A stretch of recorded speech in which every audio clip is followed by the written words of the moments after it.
Hello all, I am Dr. Jyotirmay, consultant obstetrician and gynecologist from Jyoti Multi Speciality Hospital, Sangareddy. ఈరోజు నేను menopause అనే topic గురించి మీతో మాట్లాడతాను. మెనోపాజ్ అంటే ఏంటంటే సెసేషన్ ఆఫ్ మెన్స్ట్రుయేషన్, అంటే పీరియడ్స్ అనేవి కంప్లీట్గా ఆగిపోవడం. సో మెనోపాజ్ అనేది ప్రతి ఒక్కరికి, ఫీమేల్స్ అందరికీ కూడా జరుగుతుంది. ఈ మెనోపాజ్ అనేది it is completely related to the hormones play. So menopause అనేది మన బాడీలో ఉండే ఈస్ట్రోజన్ అనే హార్మోన్ కంప్లీట్గా తగ్గిపోయినప్పుడు అది ఒక స్టాప్ అయిపోతుంది అనమాట, production of hormone in the body to very very minimal amount. So మనకి మెన్స్ట్రువల్ సైకిల్ అనేది స్టార్ట్ అయ్యేది మెనార్కీ అటైన్ అయినప్పుడు, అంటే మనం తెలుగులో చెప్పాలి అంటే పుష్పవతి అయినప్పుడు అని తెలుగులో అంటాం కదా. సో మెచ్యురేషన్ అనేది మెనార్కీ అటైన్ అయినప్పుడు స్టార్ట్ అయ్యి రీప్రొడక్టివ్ ఏజ్ అంతా కూడా కంటిన్యూ అయ్యి అది సిసేషన్ అంటే ఆగిపోయినప్పుడు దాన్ని మెనోపాజ్ అంటాము. సో ఈ మెన్స్ట్రువల్ సైకిల్ అనేది మెనార్కీ టు మెనోపాజ్ వరకు జరుగుతూ ఉంటుంది. సో మెనార్కీ అటైన్ అయినప్పుడు ఏమవుతుందంటే మన బాడీలో estrogen and hormones, progesterone hormones అనేవి బాగా పీక్ వెళ్ళి అప్పుడు మనకి మెన్స్ట్రువల్ సైకిల్ అనేది ఎస్టాబ్లిష్ అవుతుంది. సో మనకి పుట్టుకతోనే చాలా మనకి ఫాలికల్స్ అనేవి ఆల్రెడీ మన బాడీలో ఉంటాయి. సో ఈ ఫాలికల్స్ కొన్ని ల్యాక్స్లో ఉంటాయి. సో మన బాడీలో ఉండే ఫాలికల్స్ అనేవి డార్మెంట్గా ఉంటాయి అన్నమాట. So they will be just lying down, resting ఫేజ్లో ఉంటాయి. సో అవి కొంత ఏజ్ తర్వాత మల్టిప్లై అవుతూ ఉంటాయి. దాని తర్వాత నెమ్మదిగా మనకి మెనార్కీ అనేవి అటైన్ అయినప్పుడు అవి ఒక్కొక్క సైకిల్లో, ఒక్కొక్క మెన్స్ట్రువల్ సైకిల్లో ఒక 2 to 3 ఫాలికల్స్ని రిలీజ్ చేస్తూ ఉంటుంది. ఒక్కొక్కసారి అయితే సింగిల్ ఫాలికలే రిలీజ్ అవుతూ ఉంటుంది. సో ప్రతి మెన్స్ట్రువల్ సైకిల్లో ఒక కోహార్ట్ ఆఫ్ ఫాలికల్స్ అనేవి రెడీ అవుతాయి. రెడీ అయిన తర్వాత దాంట్లో నుంచి ఒకే ఒక ఎగ్ మాత్రం కానీ ఒక్కొక్కసారి 2-3 ఎగ్స్ కూడా రిలీజ్ అయ్యే అవకాశం ఉంటుంది. సో ఆ రిలీజ్ అయిన ఎగ్ ఫర్టిలైజ్ అయినప్పుడు ప్రెగ్నెన్సీ వస్తుంది. ఈ ప్రెగ్నెన్సీ అనేది కాకపోతే మళ్ళీ ఈస్ట్రోజన్, ప్రొజెస్ట్రాన్ అనే హార్మోన్స్ అనేవి లో లెవెల్కి వచ్చినప్పుడు మళ్ళీ మెన్స్ట్రువల్ సైకిల్ అనేది మనకు వస్తుంది. సో ఈ ప్రాసెస్ అంతా ఈ రీప్రొడక్టివ్ ఏజ్ గ్రూప్లో జరుగుతుంది. సో మనకి ఈస్ట్రోజన్ అనే హార్మోన్ అనేది మనకి ఓవేరియన్ ఫాలికల్స్ నుంచి ప్రొడ్యూస్ అవుతుంది. సో ఈ ఈస్ట్రోజన్ అనే హార్మోన్ ప్రొడ్యూస్ అవ్వాలి అంటే వాళ్ళకి మాస్టర్ అది పిట్యూటరీ గ్లాండ్. ఆ pituitary is under the control of the hypothalamus. So మన బాడీలో హైపోథాలము, పిట్యూటరీ, ఓవేరియన్ యాక్సిస్ అంటే హెచ్పిఓ యాక్సిస్ అనేది ప్రాపర్గా ఫంక్షనింగ్ చేసినప్పుడు మనకి ఈ మెన్స్ట్రువల్ సైకిల్ అనేది ప్రాపర్గా జరుగుతూ ఉంటుంది. So any disturbances in this HPO axis, ఏదైనా డిస్టర్బెన్స్ హెచ్పిఓ యాక్సిస్లో జరిగినప్పుడు ఈ మెన్స్ట్రువల్ సైకిల్లో కూడా మనకి డిస్టర్బెన్సెస్ అనేవి జరుగుతూ ఉంటాయి. సో హైపోథాలమస్ నుంచి జిఎన్ఆర్హెచ్ అనే హార్మోన్ వచ్చి పిట్యూటరీలో ఎఫ్ఎస్హెచ్ హార్మోన్ని రిలీజ్ అయ్యేటట్టు చేస్తుంది. ఈ పిట్యూటరీ ఎఫ్ఎస్హెచ్ వచ్చేసి ఓవేరియన్ ఫాలికల్స్ మీద యాక్ట్ చేసిన తర్వాత ఈస్ట్రోజన్ అనే హార్మోన్ని ఓవరీ ప్రొడ్యూస్ చేసేటట్టుగా చేస్తుంది. సో ఎప్పుడైతే ఓవరీస్ అనేవి ఫెయిల్ అవ్వడం కానీ ఓవేరియన్ ఫంక్షన్ అనేది తగ్గిపోయినప్పుడు ఏమవుతుందంటే పిట్యూటరీ గ్లాండ్ అనేది ఇంకా ఓవరీస్ని స్టిమ్యులేట్ చేయడానికి ఎఫ్ఎస్హెచ్ని చాలా ఎక్కువ ప్రొడ్యూస్ చేసి ఓవరీస్ని స్టిమ్యులేట్ చేయడానికి ట్రై చేస్తూ ఉంటుంది. సో మనకి మెనోపాజ్ అనేది వచ్చినప్పుడు ఏంటంటే ఈ పిట్యూటరీ ఎఫ్ఎస్హెచ్ని ఎక్కువ ప్రొడ్యూస్ చేస్తుంది, ఓవరీస్ ఏమో ఫంక్షన్ చేయలేకపోతుంటాయి. కాబట్టి మనకి ఓవేరియన్ ఫెయిల్యూర్ అనేది జరుగుతూ ఉంటుంది. సో దాన్ని మనం టెస్ట్ చేసినప్పుడు ఒకవేళ ఎవరైనా పేషెంట్స్లో మనము మెనోపాజ్ అటైన్ అయిన ఏజ్లో బ్లడ్ టెస్ట్ అనేది ఎఫ్ఎస్హెచ్ అనే టెస్ట్ చేసినట్లయితే వాళ్ళకి ఎఫ్ఎస్హెచ్ అనేది చాలా ఎలివేటెడ్గా ఉంటుంది. కొంతమందికి 40 ఉంటుంది, కొంతమందికి 60 ఉంటుంది, కొంతమందికి 70 కూడా ఉండొచ్చు. సో ఈ ఇంక్రీజింగ్ ఎఫ్ఎస్హెచ్ అంటే ఎవ్రీ 3 months కనుక మనం చెక్ చేసినట్లయితే ఎఫ్ఎస్హెచ్ ఏదైతే ఇంక్రీజ్ అయినప్పుడు ఈ ఎఫ్ఎస్హెచ్ అది మనకి it shows that the patient has attained menopause అనమాట. సో ఈ మెనోపాజ్లో ఏంటంటే సో మనము ఈ మెనోపాజ్ని న్యాచురల్ మెనోపాజ్ కింద చెప్పొచ్చు, లేకపోతే ఒక్కొక్కసారి సర్జికల్ ఇండికేషన్స్ వల్ల మెనోపాజ్ అనేది అంటే లైక్ సర్జరీస్ వల్ల ఓవరీస్ రిమూవ్ చేయటం కానీ, యూట్రస్ రిమూవ్ చేయటం కానీ అలా చేసినప్పుడు కూడా మెనోపాజ్ అటెండ్ అయ్యే అవకాశం ఉంటుంది. ఇంకా కొంతమందికి ఏంటంటే కొంతమందికి కీమోథెరపీ ఇచ్చినప్పుడు ఏంటంటే వాళ్ళకి ఓవరీస్ వేరే ఆర్గన్స్కి ఇచ్చిన కీమోథెరపీ వల్ల అది ఆ మెడిసిన్స్ వచ్చి ఓవరీస్ మీద కూడా యాక్ట్ చేయటం వల్ల అలా ఓవరీస్ ఫెయిల్ అయ్యే అవకాశం ఉంటుంది. సో న్యాచురల్ మెనోపాజ్కి సర్జికల్ మెనోపాజ్కి కొంత డిఫరెన్స్ అయితే ఉంటుంది.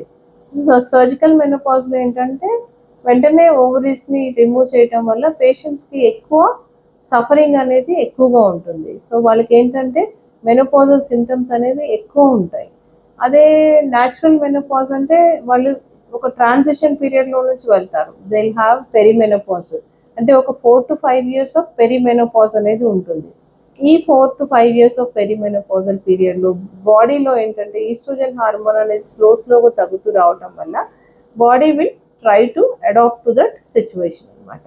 సో ఈ పెరిమెనోపాజల్ పీరియడ్లో వాళ్ళకి కొంతమందికి ఏంటంటే బాడీ చాలా ఇరిటబుల్గా అనిపించడము, మూడ్ స్వింగ్స్ ఉండడము, వెజనల్ డ్రైనెస్ కంప్లైంట్ చేయడము, తర్వాత డిక్రీజ్ సెక్షువల్ డిజైర్ ఉండడము, లేకపోతే మెన్స్ట్రల్ ఇరెగ్యులారిటీస్ ఉండడము. కొంతమందికి మెన్స్ట్రల్ ఇరెగ్యులారిటీస్ ఎలా ఉంటాయంటే చాలా షార్ట్ సైకిల్స్ అయిపోతుంటాయి. అంటే ఎవ్రీ 20 daysకి 15 daysకి పీరియడ్ వచ్చేయడం, ఒక్కొక్కరికి 10 days కూడా పీరియడ్ వచ్చేయడం, లేకపోతే వెరీ లాంగ్ సైకిల్స్ ఉండొచ్చు. ఒక్కొక్కరికి 2 monthsకి 3 months కూడా పీరియడ్ రావచ్చు. కొంతమందికి ఏంటంటే హెవీ మెన్స్ట్రల్ ఫ్లో ఉంటుంది, కొంతమందికి వెరీ స్కాంటీ అంటే తక్కువ బ్లీడింగ్ అవ్వచ్చు. So any kind of presentation వాళ్ళకి ఉండొచ్చు. సో చాలామంది ఏమనుకుంటారంటే పీరియడ్ స్టాప్ అయిపోయేటప్పుడు ఇవి చాలా కామన్గా ఉంటాయి అని చెప్పేసి వాళ్ళు డాక్టర్ని అసలు కన్సల్ట్ అవ్వరు.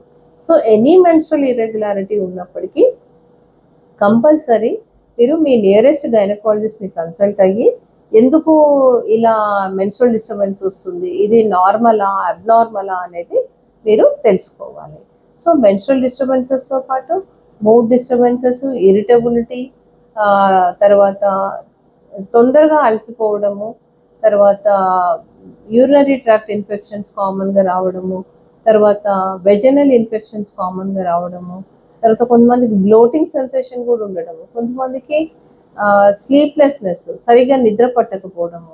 ఈ నిద్ర పట్టకపోవడం వల్ల ఏమవుతుందంటే వాళ్ళు మార్నింగ్ ఫ్రెష్గా లేగలేకపోవడము, సో నైట్ స్లీప్ డిస్టర్బ్ అవ్వడం వల్ల మార్నింగ్ ఫ్రెష్గా లేవలేకపోవడము, తర్వాత డైలీ క్యూర్స్ అనేవి వాళ్ళు కరెక్ట్గా చేసుకోలేకపోవడము, దానివల్ల వాళ్ళ క్వాలిటీ ఆఫ్ లైఫ్ దెబ్బతినడము, తర్వాత వర్క్ లైఫ్ బ్యాలెన్స్ డిస్టర్బ్ అయిపోవడము, తర్వాత వాళ్ళు ఏవైతే గోల్స్ రీచ్ అవ్వాలనుకుంటారో అవి చేయలేకపోవడము. సో వాళ్ళు కొంత ఈ డిస్టర్బెన్స్ వల్ల ఏంటంటే వాళ్ళు they will go in to depression will again lead to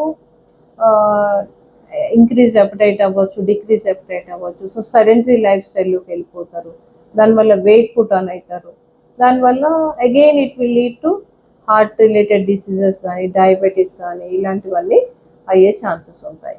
ఇంకా కొంతమందికి ఏంటంటే హాట్ ఫ్లషెస్ ఏంటంటే వాళ్ళు కొంతమంది ఉన్నట్టుండి అప్పుడే బాడీ చాలా లోపల నుంచి చాలా వేడి సెగల్లాగా అయిపోతుంటుంది, మళ్ళీ అది ఒక 30 seconds to 1 minute ఉంటుంది, మళ్ళీ ఇమీడియట్గా వెంటనే స్వెట్టింగ్ వచ్చేస్తుంటుంది, అప్పుడే వేడిగా అయిపోతుంటుంది, అప్పుడే కూల్గా అయిపోతూ ఉంటుంది. మనకి అందరికీ చల్లగా ఉంది అనిపిస్తుంటుంది, వాళ్ళకేమో చాలా వేడిగా అనిపించేస్తుంటుంది. సో ఈ ఎపిసోడ్స్ ఏంటంటే డేలో ఒక 5 to 6 వరకు రావచ్చు, ఒక 10 episodes వరకు కూడా రావచ్చు. సో ఇలాంటి సిమ్టమ్స్ సఫర్ అయ్యేటప్పుడు ఏంటంటే వాళ్ళని మనము ట్రీట్మెంట్ అనేది తీసుకోమని అడ్వైస్ చేయాలి. ఎందుకంటే హార్మోన్ రీప్లేస్మెంట్ థెరపీస్ అనేవి ఇవ్వటం వల్ల వాళ్ళకి ఈ సిమ్టమ్స్ నుంచి చాలా రిలీఫ్ అనేది కలుగుతుంది. సో ఈ పెరిమెనోపాజల్ సిమ్టమ్స్ని నెగ్లెక్ట్ చేయకుండా మీ నియరెస్ట్ డాక్టర్ని కలిసి తప్పకుండా మీరు దీనికి ట్రీట్మెంట్ తీసుకుంటే ఈ సిమ్టమ్స్ అన్నిటికీ మీకు చాలా మటుకు మీకు సొల్యూషన్ అనేది దొరుకుతుంది.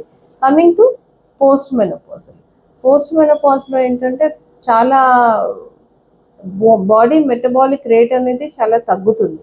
సో బాడీ మెటబాలిక్ రేట్ అనేది తగ్గటం వల్ల తొందరగా వెయిట్ గెయిన్ అయిపోతే సెడెంటరీ లైఫ్ స్టైల్లోకి వెళ్ళిపోవడం, again sedentary life style will lead to weight gain and related to heart issues. So not only heart issues, diabetes కూడా వీళ్ళలో ఇంక్రీజ్డ్ ఇన్సిడెన్స్ ఉంటుంది. ఇంకోటి ఏంటంటే బోన్ మినరల్ డెన్సిటీ తగ్గిపోవటం వల్ల సో వీళ్ళకి ఆస్టియోబ్లాస్టిక్ యాక్టివిటీ టు ఆస్టియోబ్లాస్టిక్ యాక్టివిటీ అంటే బోన్స్లో ఉండే సెల్స్ తయారయ్యే గుణము, అదే ఆస్టియోక్లాస్టిక్ యాక్టివిటీ అంటే బ్రేక్ అయిపోయే గుణం. సో ఈ మెనోపాజల్ విమెన్లో ఏంటంటే బోన్స్లో ఉండే సెల్స్ బ్రేక్ అయిపోయే గుణము ఎక్కువైపోతుంది అనమాట. సో ఆస్టియోక్లాస్టిక్ యాక్టివిటీ అనేది పెరిగిపోతూ ఉంటుంది. సో దానివల్ల ఏంటంటే ఒక 2 to 3% బోన్ మినరల్ డెన్సిటీ అనేది తగ్గిపోతుంది వీళ్ళకి. సో కంపల్సరీ వీళ్ళు కాల్షియం రిచ్ ఫుడ్స్ తినడము, తర్వాత కాల్షియం టాబ్లెట్స్ వేసుకోవడం అనేది it is a good choice అనమాట. ఇంకోటి ఏంటంటే వీళ్ళలో మసిల్ వేస్టింగ్ కూడా ఎక్కువ అవుతూ ఉంటుంది.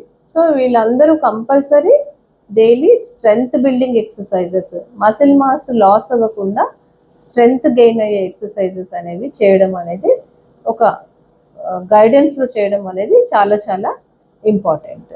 సో ఎలాంటి ఫుడ్ తీసుకోవడం వల్ల మీకు మెనోపాజల్ సింటమ్స్ అనేవి కొంతవరకు రిలీఫ్ అయిపోతాయి అన్నమాట. సో మిల్క్ తాగడము which is rich in calcium, తర్వాత నువ్వులుండలు లాంటివి తినడము, తర్వాత సీ ఫుడ్స్ కన్జ్యూమ్ చేయడము, ఇలాంటివి చేసుకొని కొంత హెల్త్ని బెటర్గా పెట్టుకోవచ్చు. నెక్స్ట్ ఏంటంటే ఈ మెనోపాజల్ సింటమ్స్ మోడిఫై చేసుకోవడానికి లైఫ్ స్టైల్ ఏమైనా హెల్ప్ఫుల్గా ఉంటుందా? సో లైఫ్ స్టైల్ అనేది చాలా చాలా హెల్ప్ చేస్తుంది. మనం కనుక హెల్దీ లైఫ్ స్టైల్లోకి వెళ్ళినప్పుడు ఈ మెనోపాజల్ సింటమ్స్ నుంచి చాలా చాలా రిలీఫ్ని మనము పొందుతుంటాము. సో ఈ లైఫ్ స్టైల్ మోడిఫికేషన్లో వచ్చేసి మార్నింగ్ ఎక్సర్సైజ్ అనేది చాలా చాలా ఇంపార్టెంట్. సో మార్నింగ్ ఎక్సర్సైజ్ అనేది చాలామంది ఏం చేస్తారంటే నెగ్లెక్ట్ చేస్తుంటారు. సో అస్సలు మార్నింగ్ ఎక్సర్సైజ్ని నెగ్లెక్ట్ చేయకండి. You have to prioritize your health. ఎందుకంటే మీరు నాకు టైం లేదు ఎక్సర్సైజ్ చేయడానికి, నాకు ఓపిక లేదు అనకుండా మార్నింగ్ ఒక ఫిక్స్డ్ టైం పెట్టుకొని మీరు say about 5:30 to 6:30 or 6 to 7 or 7 to 8 ఒక ఫిక్స్డ్ టైం ఇది ఎక్సర్సైజ్కే అని పెట్టుకొని మీరు ఆ టైంలో మీకు ఇష్టమైన ఎక్సర్సైజ్, మీ కన్వీనియంట్ ఎక్సర్సైజ్, మీరు either you can go for a walk or you can do yoga or aerobics or swimming or you can play badminton, whatever exercise మీ ఫీజిబిలిటీలో మీకు కన్వీనియంట్గా అనిపించేది మీరు ఎక్సర్సైజ్ అనేది కంపల్సరీ చేయటం వల్ల మీకు గుడ్ హార్మోన్స్ అనేవి వచ్చి you will release happy hormones in your body and those hormones will keep you very healthy and happy also. So మీరు ఈ చిన్న చిన్న ఎక్సర్సైజెస్ చేయటం వల్ల మీ బోన్స్ స్ట్రెంగ్తెన్ అవుతాయి, తర్వాత మీరు మసిల్ లాస్ అనేది మీరు అవాయిడ్ చేసుకోగలుగుతారు and through out the day me body కూడా చాలా యాక్టివ్గా ఉంటుంది. సో ఎక్సర్సైజ్ అనేది ఓవర్డూ చేయకండి. ఓవర్డూ చేయటం వల్ల మనకి ఏమైనా ఇంజురీస్ అయ్యే ఛాన్సెస్ కూడా ఉంటాయి. So over doing of exercise is also not recommended. Coming to diet, healthy diet అంటే మీకు రిక్వైర్డ్ అమౌంట్ ఆఫ్ ప్రోటీన్ తీసుకుంటున్నారా మీ బాడీలో, మీకు రిక్వైర్డ్ అమౌంట్ ఆఫ్ వైటమిన్స్, తర్వాత fats, required amount of fats and micronutrients, micronutrients, omega 3 fatty acids, ఇవన్నీ మీరు ప్రాపర్గా తీసుకుంటున్నారా లేదా కూడా మీరు చెక్ చేసుకోండి. సో మీరు ప్రాపర్ వెజిటేబుల్స్ అనేవి తీసుకోకపోతే మీకు ఫైబర్ ఇంటేక్ అనేది కరెక్ట్గా ఉండదు. So try to take lots of vegetables, lots of fresh fruits and greens. ఇలా తీసుకోవడం వల్ల ఏంటంటే మీకు చాలా రిక్వైర్డ్ అమౌంట్ ఆఫ్ వైటమిన్స్ అన్నీ మీకు ప్రాపర్గా అందుతాయి. మీకు ఫైబర్ అనేది అడిక్వేట్గా అందటం వల్ల మీకు కాన్స్టిపేషన్ లాంటి ఇష్యూస్ ఉండవు. తర్వాత మీకు ఐరన్ డెఫిషియన్సీస్ ఏమైనా ఉంటే అవి కరెక్ట్ అయిపోతాయి. తర్వాత వైటమిన్ ఏ డెఫిషియన్సీస్ ఏమైనా ఉన్నా, వైటమిన్ సి డెఫిషియన్సీస్ కానీ, B complex group of vitamin deficiencies ఉంటే కూడా మీకు ఇవన్నీ తగ్గిపోతుంటాయి. తర్వాత మీరు ప్రాపర్గా ఎవ్రీ ఇయర్ మీరు స్క్రీనింగ్ టెస్ట్లు అనేవి కంపల్సరీ చేయించుకోవాలి.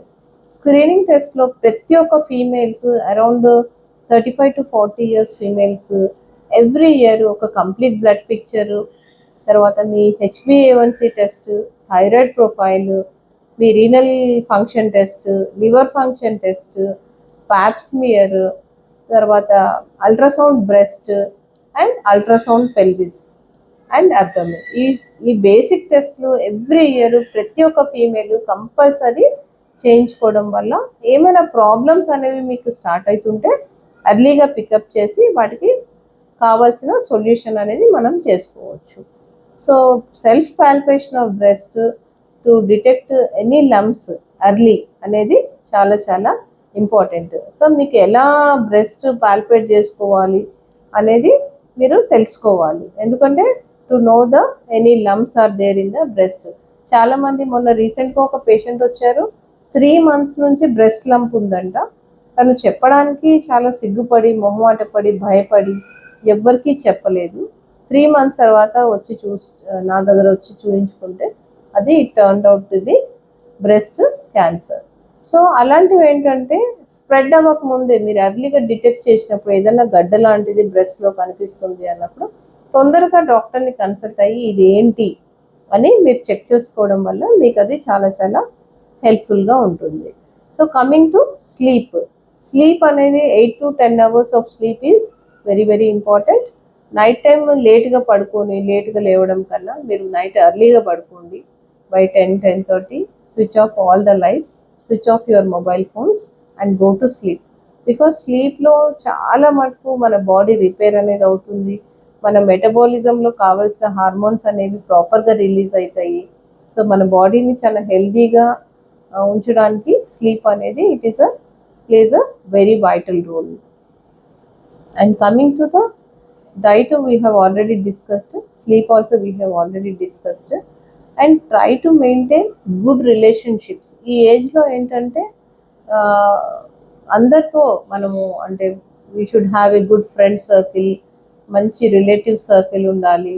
తర్వాత మనము nurturing relationships at this age is very very important. Because ఒక 30-40 up to 50 years వరకు you will be busy with your kids and your career and all other things. And once you cross 50s, పిల్లలందరూ పెద్దగా అయిపోయి వాళ్ళ వర్క్స్లో వాళ్ళు బిజీగా ఉంటారు. Your career also will be it will be like not so busy. So you have to keep a I on your relationships also. So try to maintain good relationships with your friends and other family members and relatives. కొంచెం time తీసుకొని అందరినీ కలవడానికి కూడా ప్రయత్నం చేయాలి. So కొన్ని స్టడీస్లో ఏం ప్రూవ్ అయినాయి అంటే those who have good relationships with human beings వాళ్ళు they are living a longer life. Not those who have lots of money or lots of fame, అలాంటి వాళ్ళు కాదు.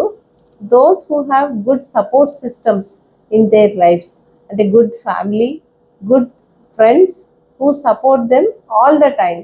అలాంటి వాళ్ళు they are living very happily and also for a long time. So నేను ఈ టిప్స్ని మీకు అందరికీ యూస్ఫుల్గా ఉంటాయని అనుకుంటున్నాను. మీరు ఈ వీడియో కనుక మీకు నచ్చినట్లయితే kindly share, subscribe and thank you.